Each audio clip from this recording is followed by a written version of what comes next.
depois disso, acho que de um tempo que passa da história, né, você começou a entrar no mundo de concessionárias, correto?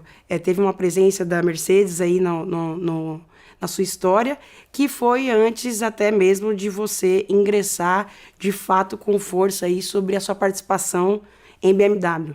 Que foi na Morgante, né? Você assumiu como diretor da Morgante. Na verdade, não. Na verdade, quem tinha a Morgante é o meu sócio, que era Mercedes, com o meu irmão. O meu irmão entrou na Morgante já antes da BMW.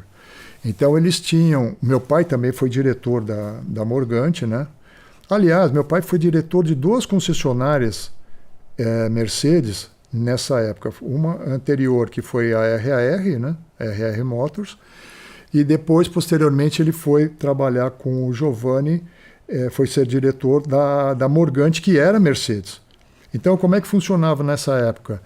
Os carros eles tinham um volume grande de carros, mas eram tudo carro da era diplomática, onde você conseguia tirar os carros em nome do diplomata, e depois de 3 anos você podia transferir para o seu nome e tudo mais, ou se você tivesse que transferir antes, você ia ter que pagar imposto e tudo mais. Mas era uma situação legal do automóvel no país.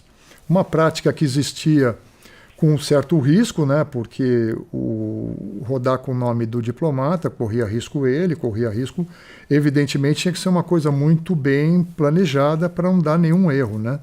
Mas existia, o concessionário tinha que ter as peças dos carros, né? Os carros eram muito caros e eu acho que isso que acabou com os carros americanos, né?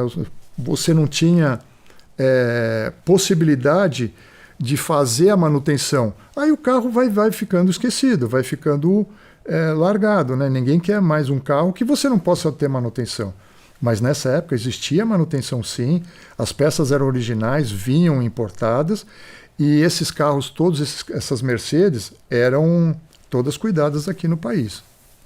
Quer dizer, era um subterfúgio na época, porque só para lembrar, porque muita gente, imagino que muita gente, eu não faço ideia, mas que se é muito ou se é pouco, mas o pessoal mais novo não deve saber que nessa época a gente teve ali, foi mais ou menos na década de 70. 76, houve a né? proibição de importação. Proibição de importação. Então, nesse ato, existiu essa lacuna de você poder entrar com os carros, mas via diplomática, né? Então, existia um volume até grande de carros. Aliás, você sabia quem era o dono do carro, né? Porque isso era tão exclusivo. Quando o cara comprava um carro desse de 300, 400 mil dólares aqui no Brasil, ele era muito exclusivo, né? Não é todo mundo que tinha esse poder e se arriscava nesse sentido, né? Depois da conclusão do período de você poder transferir, aí tudo bem, o carro ele passa a ser um carro comum, passa a ser um carro normal. Mas todo esse envolvimento gerava uma certa intranquilidade para o pessoal adquirir um carro desse quando zero, né? Porque você corre todo o processo de importação. Então foi um momento que cobriu, de certa forma, uma lacuna que o país precisava, né? Ele queria consumir um produto importado, mas não podia, estava proibido. E eles arrumaram um jeito de poder usar o carro de forma legal, né?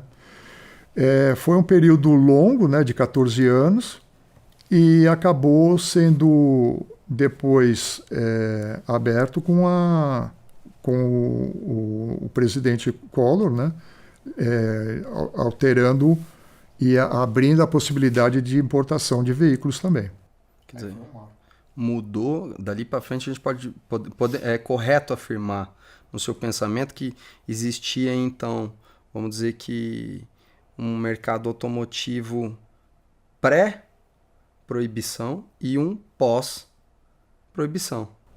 Ah, com certeza. Mudou tudo. Mudou tudo, porque o que acontece? Nessa época de proibição, em 79, eu tirei minha carta. Os melhores carros que existiam na época, só para a gente ter uma ideia, era o Opala Diplomata. No meu caso, eu tive um Passat TS, né? Eram carros nacionais, mas muito aquém do importado, em todos os sentidos, tecnológico, de desenho, design, né? E uma série de coisas que os componentes importados tinham já, por ter sofrido toda a evolução, onde o mercado se reservava a ganhar dinheiro com aquele tipo de carro sem competição. No lugar que você não tem competição, você muda friso, você muda um farol, muda coisa e você tem uma tabela nova. Fica mais fácil de você vender, né? Mas quando entra o carro importado, o público que não tinha condições de ver esse carro lá fora, nos Estados Unidos e tudo mais, ele começa a enxergar a diferença que existia. E por que não melhorar isso aqui, um detalhe técnico, não melhorar uma aerodinâmica, não melhorar o desenho do carro? Os caras começaram a ter mais cobrança. Então, a competição acaba trazendo sempre uma evolução, de qualquer forma, para ter competição, né? Eu acho que foi um processo que a indústria automobilística nacional acabou sofrendo, de certa forma, uma pressão para se atualizar, vamos pôr assim.